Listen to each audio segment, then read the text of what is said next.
All right, I've been doing some big projects here using a lot of COB lights. This one's from SEZO,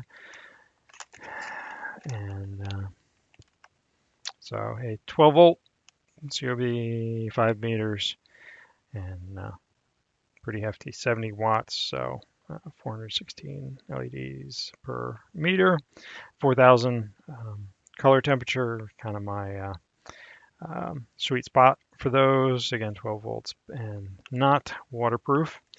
That's okay. Building a set for a big drama presentation, and we're lighting it up with lots of LEDs. And let's see what else we got. And trying to remember the just mention the width on here. I don't know.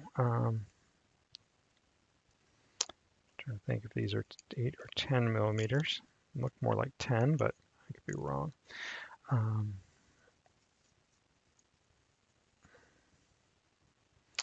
So it looks like they're cuttable every, say, inch or so. Let me try to measure that out. So less than an inch. So about every 3/4 of an inch. So that's helpful. And do not come with a power adapter. That's okay. Good without that. Here's the manual, though can't imagine there's too much we need here. Pretty straightforward.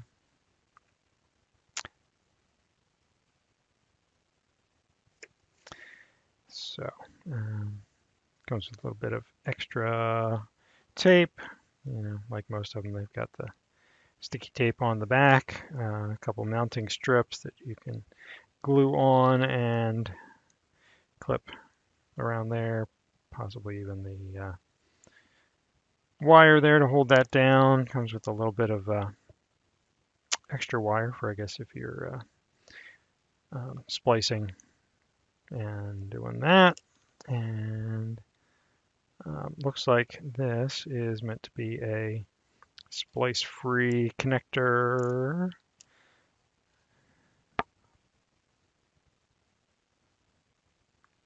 So I don't know if this is two separate ones or I'm not certain. I will have to look.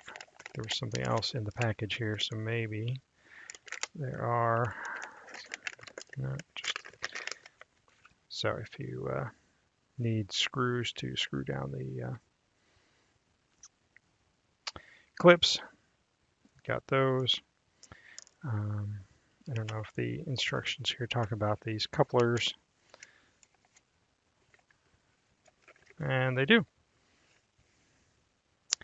So there we go. So let me look at that, and I can get my power supply out and try them out. All right, so I researched these in the instructions a little bit, and so what you can do is you can either use the wire here, pull it apart, slide them in there, or if you've cut the strip, and you can just slide it right on in here and press these down, and they will puncture in. Obviously, you want to have the other, whatever you're connecting it to, on there, so you can couple two ends together. Snap these in, and no soldering. I'm fine with soldering, but I know a lot of people are not, so it gives you that option. And I should hopefully have these plugged in, and obviously there's a connector on the other end that you can daisy chain them together if your power supply can handle it. I think these said 70 watts, so you need to have a pretty decent power supply doing that. So I have an adjustable supply here, so let me turn these up. And they are not liking the dimming sort of thing, so, but they are plenty bright when you hit 12 volts. So I will turn the power down here on the other lights here and just light it up with this. But I don't know if you can sort of see, but there are individual, and that's the whole LEDs per meter rating, individual LEDs in there. They're just really, really close. And once you get a reasonable distance, you can't tell. They all blend together. These seem to be spaced really nicely. Some I've seen are have little repeated gaps in there, and I'm not really seeing any gaps. So I like that. Color temperature looks pretty good. Let me turn out the other lights here and show what that looks like. Let me also turn this all the way up to 12 again. And 12.4 is good enough. And all right, so now we've got the other lights turned off. So where the instructions go here. So plenty bright enough to read our instructions here. I think the colors look pretty natural with that, so that's what I like about 4000K. It's, doesn't give that yellow, but it's also not as harsh as some of the 5,000-6,000 can tend to have like a little bluish and be just a little harsher on the eyes. So kind of get that blue in there and just, I don't know, it tends to give me headaches. So that's why I like shooting for this. And yeah, it is, again, doesn't really want to dim very well. A little bit, but once we're hitting about 9.8 volts there, it is very, very dim.